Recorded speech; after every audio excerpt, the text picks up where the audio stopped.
नमस्कार, मैं हूं आपके साथ सोनिया चौहान। हरियाणा की खबरों में आप सभी का स्वागत है। रुक करते हैं खबरों की ओर।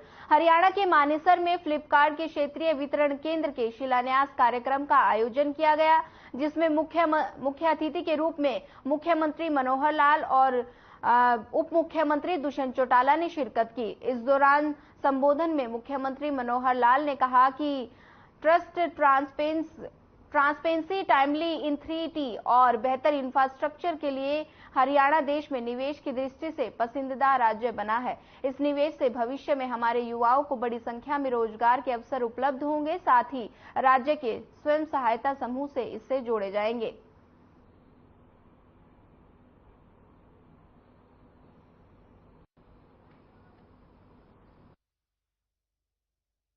एक बहुत अच्छा साइज का जिसको कहना चाहिए, जैसा बताया कि एशिया का सबसे बड़ा एक ऐसा ही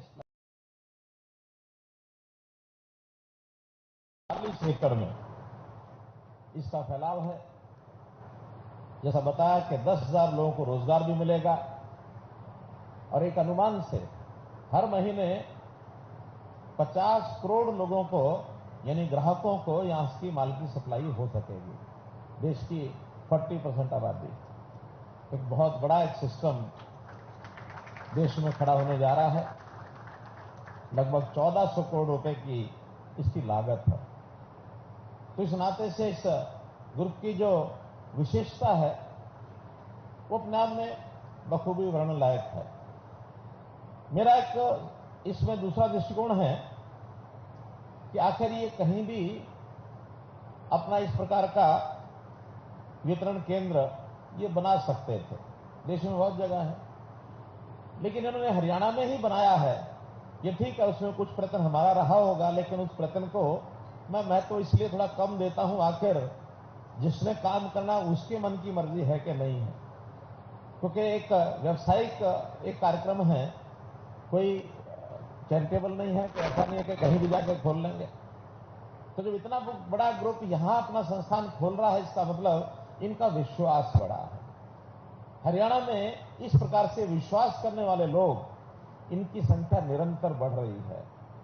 ये जो दुनिया भर के प्रचार लोग कर देते हैं कि हरियाणा में तो इंडस्ट्री गई है, हरियाणा तो कोई बेरोजगारी हो गई, हरियाणा से यहां चले गए, वहां चले गए। Haryana is the most preferred destination among all the states of the country. इसके अपने कई कारण हैं। ये ठीक है कि नेशनल कैपिटल की विसिनिटी में है, एयरपोर्ट की हमको एक अच्छी सुविधा इंटरनेशनल एयरपोर्ट की मिली हुई है, लेकिन इतना बात नहीं। हरियाणा में अपने आप में जो हमने फैसिलिटेट किया है चीजों को, इंफ्रास्ट्रक्चर, खास करके दक्षिण हरियाणा का जो इंफ्रास्ट्रक्चर है, चाहे वो केएमपी रोड हो, चाहे हरियाणा ऑर्बिटल रेल कॉरिडोर हो, चाहे 17 नेशनल हाईवेज जिसमें से आधे पूरे हो चुके हैं, आधे पर निर्माण चल रहा है, चाहे रैपिड रेल ट्रांसपोर्ट की सर्विस है, मास रैपिड ट्रांसपोर्ट सर्विस है, यह हमारा नांगल चौधरी में जो लॉजिस्टिक हब बनने जा रहा है, डेडिकेटेड रेल कॉरिडोर है, दिल्ली मुंबई हाईवे है, एक्सप्रेसवे है। ये सब इस क्षेत्र की एक, ये कहना चाहिए कि उभरता हुआ जो एक दृश्य है इस इलाके का। गुरुग्राम जो है अपने आप एक आइकन सिटी है सारी दुनिया में। गुरुग्राम का नाम कहीं भी जाके पूछ लो। जो एक सुझाव के तौर पे आज दे सकता हूं कि जब आपकी फैसिलिटी शुरू हो तो आपको स्किल्ड मैन पावर मिले। आप गुड़गांव से आ रहे थे तो एक बहुत बड़ा इंडस्ट्रियल ट्रेनिंग इंस्टीट्यूट और आईटीआई पॉलिटेक्निक मारुति के और सहयोग से अलग अलग ऐसी कॉरपोरेशन में हम मानेसर में चला रहे। ऐसे ही थोड़ी दूर झज्जर के अंदर फुटवेयर इंडस्ट्री का एक बहुत बड़ा ऐसा इंस्टीट्यूट चला। हरियाणा में छोटे छोटे गांव में भी आईटीआई हमने बनाए थे और स्किल डेवलपमेंट डिपार्टमेंट से उसको निरंतर आगे हम बढ़ाने का काम करें। मैं चाहूंगा कि फ्लिपकार्ट आज इसको टेकअप कर ले, क्योंकि एक आपकी भी समस्या है कि क्वालिटी पैकर्स आपको नहीं मिले, क्वालिटी डिलीवरर्स आपको नहीं मिले। अगर आज आप हमारे आईटीआई से टाई अप कर लेंगे तो जो 75% स्किल लेबर आपको या सेमी स्किल्ड लेबर आपको चाहिए, उसका आपको एक इंफ्रास्ट्रक्चर आज से तैयार कर पाएंगे। राज्यपाल बंडारू दत्तात्रेय ने कुरुक्षेत्र विश्वविद्यालय के अंतर्राष्ट्रीय सेमिनार में विद्यार्थियों से विचार साझा किए। डॉक्टर भीमराव अंबेडकर अध्ययन केंद्र का 2 दिवसीय अंतर्राष्ट्रीय सेमिनार संपन्न हुआ। इस दौरान विश्वविद्यालय की तरफ से सभी मेहमानों को स्मृति चिन्ह भेंट किए गए। वहीं राज्यपाल बंडारू दत्तात्रेय ने कहा कि भारत को नए आत्मनिर्भर बनाने के जात पात और छुआछूत को भूलकर 140 करोड़ लोगों को एक सूत्र में बांधना होगा। जब देश का एक एक नागरिक डॉक्टर भीमराव अंबेडकर के दिखाए गए मार्ग पर चलेगा तो निश्चित ही आत्मविश्वास की भावना पैदा होगी। जब मानव में आत्मविश्वास पैदा होगा तो निश्चित ही मानव आत्मनिर्भरता की ओर आगे बढ़ जाएगा।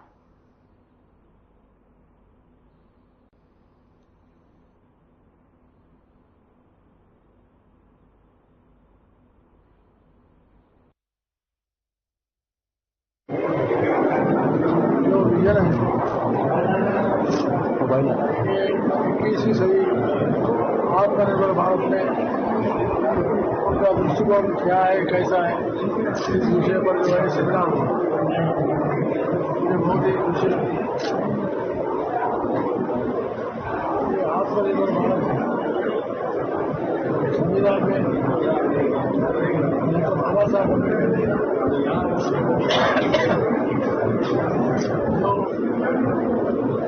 रचना में की।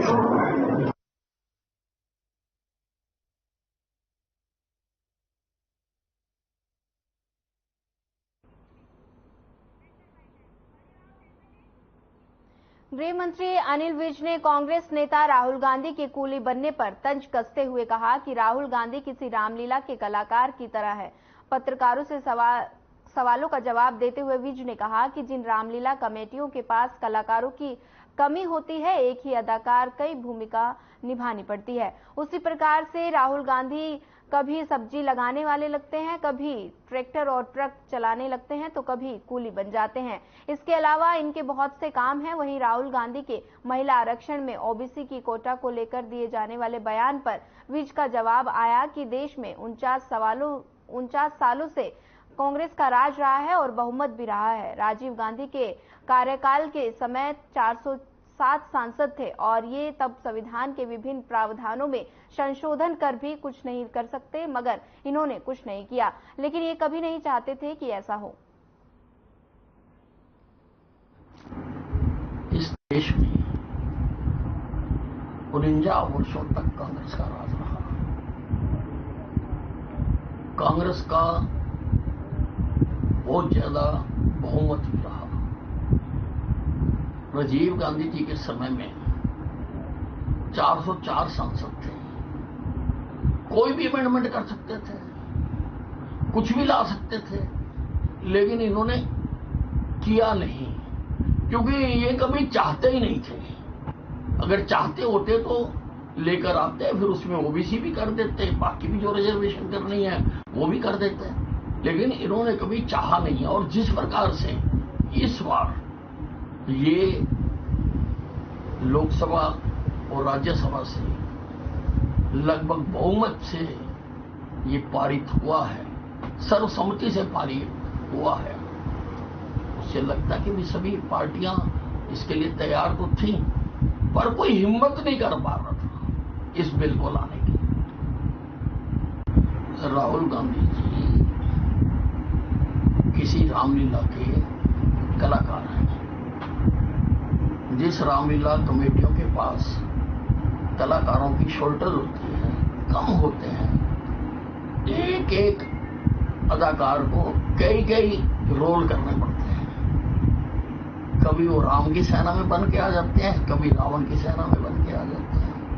उसी प्रकार से ये कभी तो सब्जी लगाने लग जाते हैं, कभी ट्रैक्टर चलाते हैं, कभी ट्रक चलाते हैं, और कभी ये खेतों में सब्जी बोने के लिए चले जाते हैं। इसके अलावा भी कई इनके काम हैं, वो जब समय आएगा बताएंगे।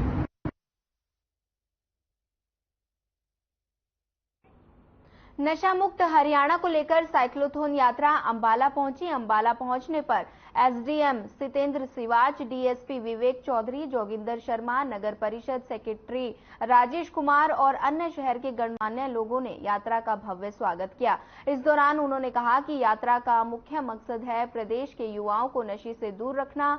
इस यात्रा में एक बुजुर्ग महिला भी थी जिसका कहना था कि युवाओं को नशे से दूर रखने का संदेश देने के लिए वो इस यात्रा में हिस्सा ले रही हैं।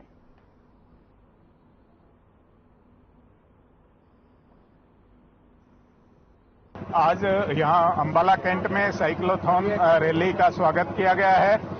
इसमें मेरे साथ डीएसपी साहब आशीष चौधरी जी, डीएसओ साहब रामनिवास जी, एसएमओ डॉक्टर राजेंद्र राय जो कि नशा मुक्ति के नोडल अधिकारी भी हैं, और भी जिला प्रशासन और अंबाला कैंट के वरिष्ठ अधिकारी और बाकी जो शहर के गणमान्य व्यक्तियों द्वारा इस साइक्लोथॉन रैली का स्वागत किया गया है। आपको पता है कि आज के दिन हमारा युवा जो ड्रग्स की तरफ थोड़ा सा बढ़ रहा है, और उसी को हम मद्देनजर रखते हरियाणा सरकार ने बेड़ा उठाया है कि हरियाणा को ड्रग्स फ्री करेंगे। उसके संबंध में हमारी एक साइकिल रैली है जो 1 सितंबर से 25 सितंबर तक चल रही है, जो करनाल से स्टार्ट होकर और यमुनानगर 25 तारीख को इसका समापन होगा। इसका एक ही हमारा मकसद है कि हम ज़्यादा से ज़्यादा लोगों को, युवाओं को जो नशे की बुराई है उसके बारे में हम प्रेरित करें और लोगों को अवेयर करें। जो हरियाणा सरकार द्वारा ये जो साइक्लोथॉन यात्रा का शुभारंभ किया गया है वो एक बहुत ही सराहनीय कदम है, जिसमें कि जो हमारी ये जो जवान यंग पीढ़ी है उसको नशा मुक्ति से बचाने के लिए, कि जो आजकल ज्यादा ये युवा है अपना नशा से मतलब ग्रसित हो रहे हैं, उन सब को बचाने के लिए कि एक ये यात्रा का शुभारंभ दिया जाए ताकि उनमें ज्यादा से ज्यादा संदेश जाए। मैंने मेरा नशा मुक्ति के ऊपर ये दूसरा साइकिल राइड है। 2020 में भी मैंने एक नशा मुक्त हरियाणा साइकिल यात्रा की थी और ये ड्रग्स फ्री हरियाणा कर रही हूँ। और इससे पहले 28 मार्च को 2023 में मैंने कश्मीर से कन्याकुमारी तक वर्ल्ड रिकॉर्ड बनाया है साइकिल में।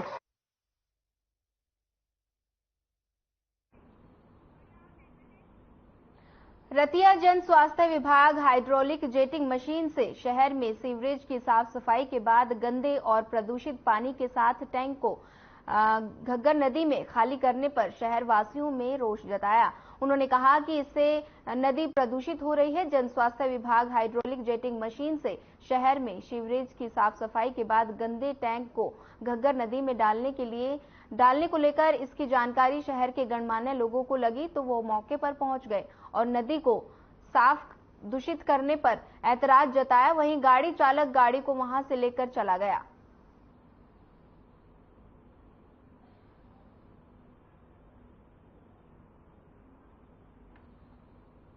ये मामला अभी तक मेरे कल संज्ञान में शाम को आया था। मैं अभी अपने ऑफिसरों के साथ मीटिंग में था, तो इसके बारे में पड़ताल करके इसके बारे में मैं आपको जो भी अग्रिम कार्रवाई होगी वो अगर कोई इसमें दोषी हुआ जैसा भी हो उसके खिलाफ कार्रवाई की जाएगी। अभी मेरा मामला संज्ञान में आया है, तो इसके बारे में और पता करते हैं, इंक्वायरी करवाएंगे कि कौन ये दूषित पानी इसमें डाल रहा है। अगर ये सच्चाई हो तो उसके खिलाफ कार्रवाई करेंगे। वीडियो वायरल है इसकी? हाँ, वीडियो वायरल है, उसको देखते हैं एक बार। इनको बुलाएंगे एसडीओ को भी और इंक्वायरी करवाएंगे इसमें।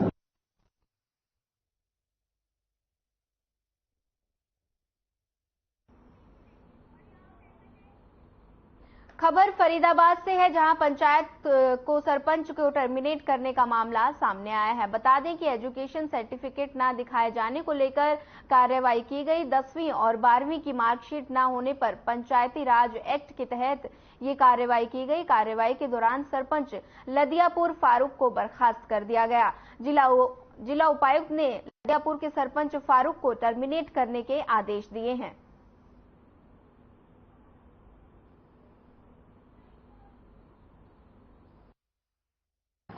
माननीय उपायुक्त महोदय ने लदियापुर के सरपंच को फर्जी मार्कशीट होने के कारण उसको टर्मिनेट किया है और इसमें अब बीसी साहब के आदेश हमें 19/9/2023 के 20/9 को प्राप्त हुए हैं। इसमें बहुमत वाले पंच को ग्राम पंचायत का समस्त रिकॉर्ड चार्ज सौंपने के लिए आदेश कर दिए गए हैं। उसके लिए डेट रख दी है। ग्राम सचिव सबको नोटिस देगा पंचों को, और बहुमत वाले पंच को कार्यवाहक सरपंच नियुक्त कर दिया जाएगा।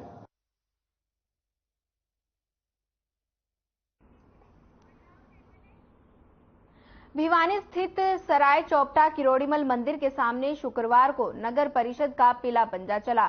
इसके तहत मंदिर के सामने लगाए जाने वाली रेहड़ियों को हटवाया गया, जो कि 40 से 50 वर्षों से यहां लगाई जाती थी। लेकिन इस अभियान के तहत रेहड़ी वालों का विरोध भी देखने को मिला। इस दौरान नगर परिषद ईओ अभय और नायब तहसीलदार आलमगीर भी मौजूद रहे। विरोध कर रहे रेहड़ी संचालकों ने कहा कि वे पिछले कई वर्षों से यहां व्यापार कर रहे हैं। यहां से रेहड़ी हटाए जाने से रोजी रोटी का संकट हो गया है। ठस बच्चे भूखे मरने की कगार पर पहुंच गए हैं।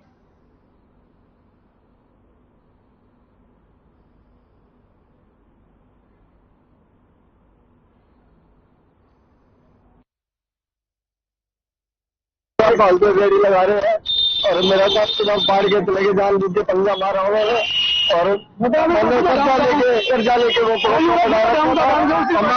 था मिस्त्री लगे हुए थे, उनसे खुलवा लगा, लेकिन उन्होंने कुछ नहीं सुनाई करी और मेरा खोखा पाड़ दिया। और ये जो काम किया नगर परिषद ने, पुलिस वालों ने मिलकर, ये बिल्कुल नाजायज काम और गलत काम किया गया है। ये 70 सालों से यहाँ पे रेडी लगाई हुई है, बात तो कोई एतराज नहीं करता। ऐसी की अपनी तबरीन का सामान उठा के ले गई। कोर्ट के नोटिस तो किसी को दिखाने से पड़ते, पहले लीगल नोटिस भेजा जाता भी आप हटाओ। मेरी शहर वासियों से यही अपील है, कोई भी अतिक्रमण ना करे। सभी दुकानदार भाई अपने अंदर सामान रखें। ये ज्यादातर अपनी दुकानों के बाहर निकाल लेते हैं और जिससे आने जाने वाले लोगों को भी काफी कठिनाई का सामना करना पड़ता है। इसलिए अपील है सभी से, त्योहारी सीजन है और इसमें सभी अपना सामान अंदर ही रखें।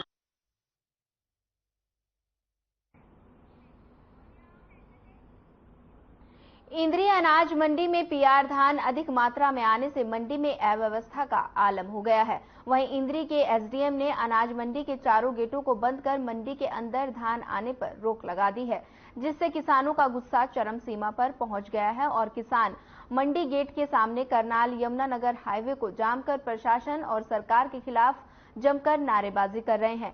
किसानों का सीधा आरोप है कि वह बेवजह किसानों को सरकार परेशान कर रही है, क्योंकि धान की पीआर वैरायटी अब पककर तैयार हो गई है। इंद्री एसडीएम के आश्वासन के बाद किसानों ने जाम खोला। किसानों का कहना है कि सरकार को 20 तारीख से पीआर धान की सरकारी खरीद शुरू करनी चाहिए थी, लेकिन अभी तक सरकार की ओर से किसी प्रकार का कोई आदेश नहीं आए हैं। किसान अपनी धान को लेकर आखिरकार कहां जाएं? इंद्री एसडीएम अशोक कुमार ने स्पष्ट रूप से कहा कि कोई भी किसान पीआर की धान 1 अक्टूबर से पहले लेकर ना आए, क्योंकि सरकारी खरीद 1 अक्टूबर से शुरू होगी।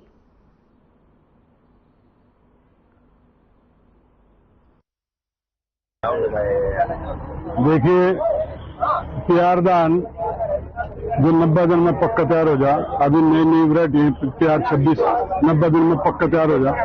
15 सितंबर ना हम कहे अभी खरीद शुरू कर दो, क्योंकि जो 15 जून की 16 जून की भी लगी है वो वैरायटी पक गई, मंडी में आने लगी। लेकिन सरकार ने सुनी नहीं। फिर हमने ज्ञापन दिए डी साहब को, पूरे हरियाणा, पंजाब, राजस्थान, किरोनी ग्रुप ने सभी एक दिन ज्ञापन दिए कि साहब जाम सुबह एसडीएम साहब आए थे 9 बजे। उन्होंने बोला भाई जो पीआर जीरी है उसकी हम खरीद नहीं करेंगे, क्योंकि 1 तारीख से खरीद स्टार्ट है, 1 तारीख से पहले हम इसको मंडी के अंदर भी नहीं जाने देंगे।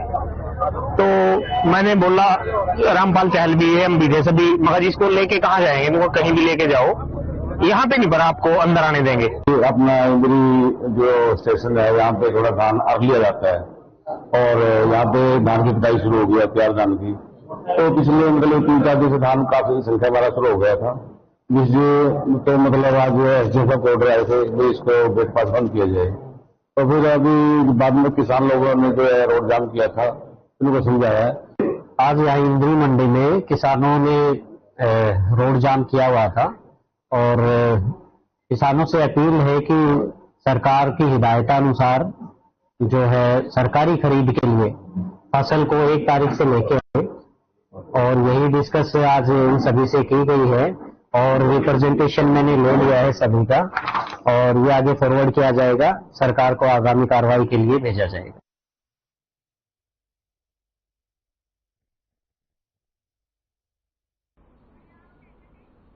रेवाड़ी के विशाल शर्मा मर्डर केस में पुलिस ने खुलासा करते हुए 4 आरोपियों को गिरफ्तार कर लिया है, जबकि वारदात में शामिल 5वां आरोपी अभी पुलिस के हत्थे नहीं चढ़ पाया है।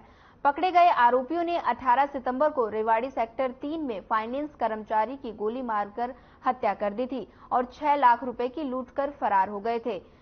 डीएसपी संजीव कुमार ने बताया कि आरोपी कुलदीप और सतनाम पर पहले ही कई आपराधिक मामले दर्ज हैं। फिलहाल चारों आरोपियों को अदालत में पेश करके 2 दिन के पुलिस रिमांड पर लिया गया है ताकि लूट की कई राशि और फरार आरोपी तक पहुंचा जा सके।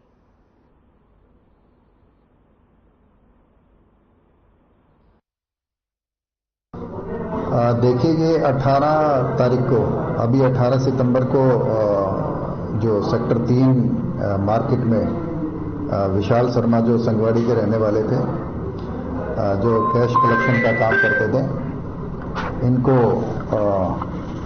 गोली मार के और 6 लाख रुपए लूट के ले गए थे।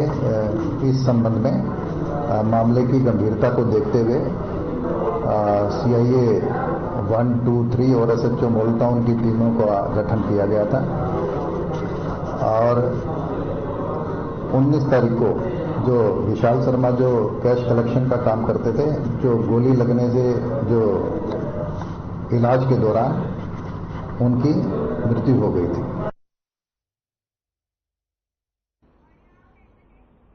हरियाणा के यमुनानगर के खारवन इलाके में एक प्लाईवुड फैक्ट्री में लाखों की लूटपाट करने वाले आरोपियों को पुलिस ने गिरफ्तार कर लिया है। 5 युवकों ने हथियारों के बल पर लूट की वारदात को अंजाम दिया था, जिनमें से 2 आरोपी पुलिस की गिरफ्त में हैं। बता दें कि कार में सवार होकर 4 बदमाशों ने एक प्लाईवुड फैक्ट्री के मालिक की फैक्ट्री पर डकैती डालकर 15 लाख रुपए की नकदी और सोने के जेवरात लेकर बदमाश फरार हो गए। फिलहाल 2 युवकों को गिरफ्तार कर लिया गया है, जबकि वारदात में एक गाड़ी चलाने वाले समेत 5 लोग शामिल थे, जिनकी गिरफ्तारी अभी की जानी है।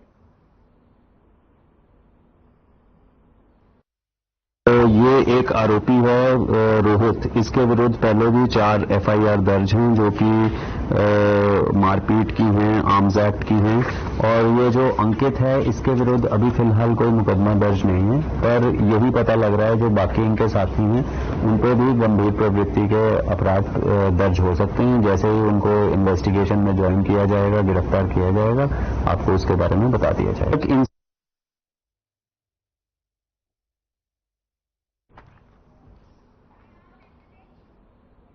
अंबाला में भारतीय किसान यूनियन शहीद भगत सिंह के सदस्यों की ओर से कई मांगों को लेकर उपायुक्त कार्यालय में प्रदर्शन किया गया और सरकार के नाम 3 अलग अलग ज्ञापन जिला उपायुक्त को सौंपे गए। किसानों की मांग है कि HSGMG के इलेक्शन को लेकर जो वोट बनाई जा रही है उसके लिए सरकार को समय अवधि बढ़ानी चाहिए। वहीं बाढ़ से हुए नुकसान का किसानों को जल्द मुआवजा मिले, साथ ही मंडी में फसल खरीद की व्यवस्था दुरुस्त की जाए और किसानों को जल्द से जल्द पेमेंट दी जाए।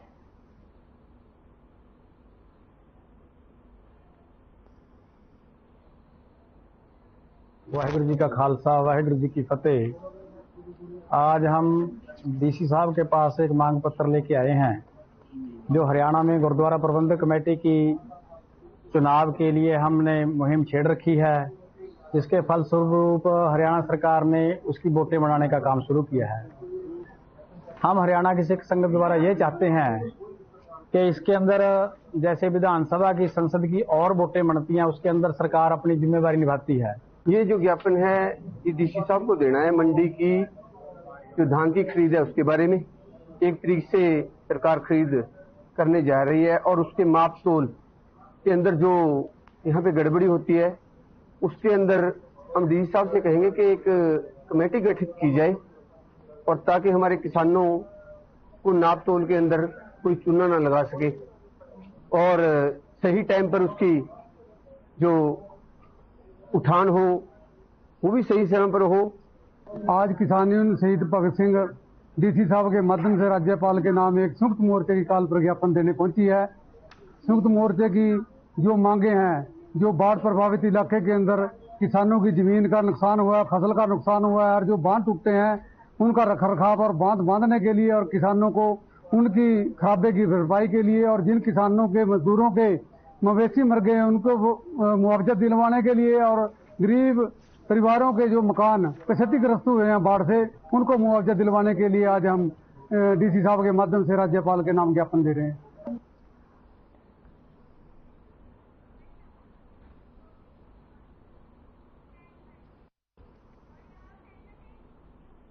अंबाला कमिश्नर ऑफिस के बाहर कर्मचारियों ने धरना प्रदर्शन किया और इस मौके पर पूरे प्रदेश से हजारों की संख्या में रिटायर्ड कर्मचारियों ने इस प्रदर्शन में हिस्सा लिया। इससे पहले भी 4 कमिश्नर रिटायर्ड कर्मचारी प्रदर्शन कर चुके हैं। अगला प्रदर्शन उनकी दूसरी कमिश्नरी में होगा। रिटायर्ड कर्मचारियों ने सरकार को चेतावनी देते हुए कहा कि अगर उनकी मांगों को नहीं माना गया तो फिर उनकी तरफ से बड़े आंदोलन का ऐलान किया जाएगा।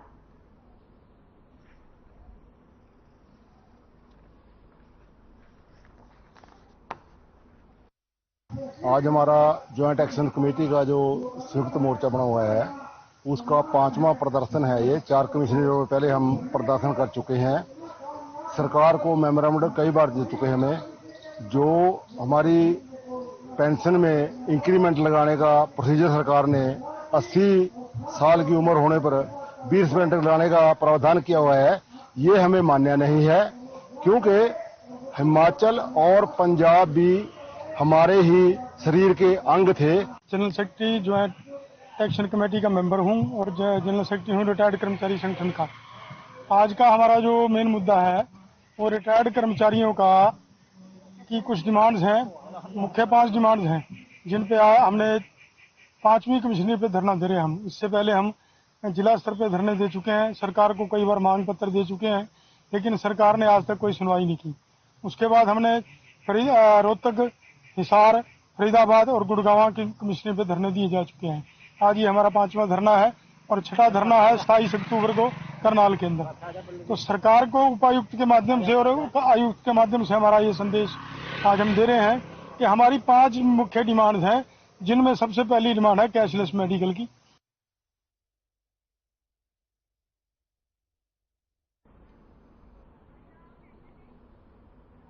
बीजेपी सांसद रमेश भिदुड़ी के सदन में दिए गए विवादित बयान पर विपक्ष बीजेपी पर हमलावर हो गया है। हरियाणा के कांग्रेस विधायक दल के उपनेता आफ्ताब अहमद ने प्रधानमंत्री नरेंद्र मोदी और जेपी नड्डा से देर से माफी मांगने की मांग की है और बता दें कि लोकसभा में चंद्रयान 3 की सफलता पर एक परिचर्चा के दौरान भिदुड़ी ने अपनी विवादित टिप्पणी बहुजन समाज पार्टी के सांसद कुंवर दानिश अली को निशाना बनाते हुए की थी। इसके बाद सदन में हंगामा छिड़ गया और विपक्षी नेताओं ने बीजेपी सांसद रमेश भिदुड़ी के खिलाफ कड़ी कार्रवाई करने की मांग की है। विधायक आफ्ताब अहमद ने कहा कि आजादी के 75 साल के बाद भी एक तरफ जहां चांद पर पहुंचने को लेकर चंद्रयान की बात हो रही है, नई संसद निर्माण का गुणगान हो रहा है, लेकिन दूसरी तरफ बीजेपी नेताओं की मानसिकता इतना निचला रूप धारण कर चुकी है कि समाज को लेकर संसद तक नफरत फैलाई जा रही है।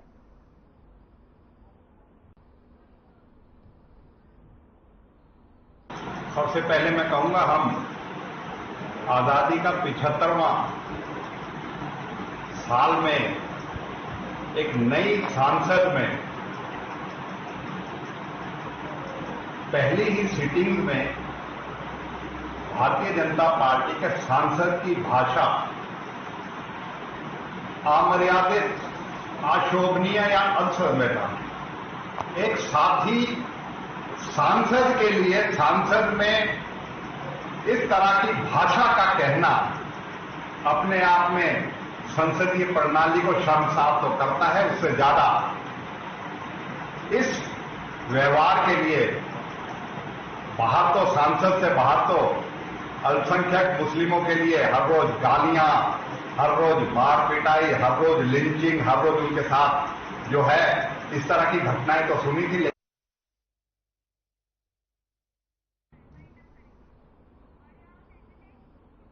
फिलहाल इस बुलेटिन में इतना ही। ज्यादा खबरों के लिए बने रहिए हमारे साथ। नमस्कार।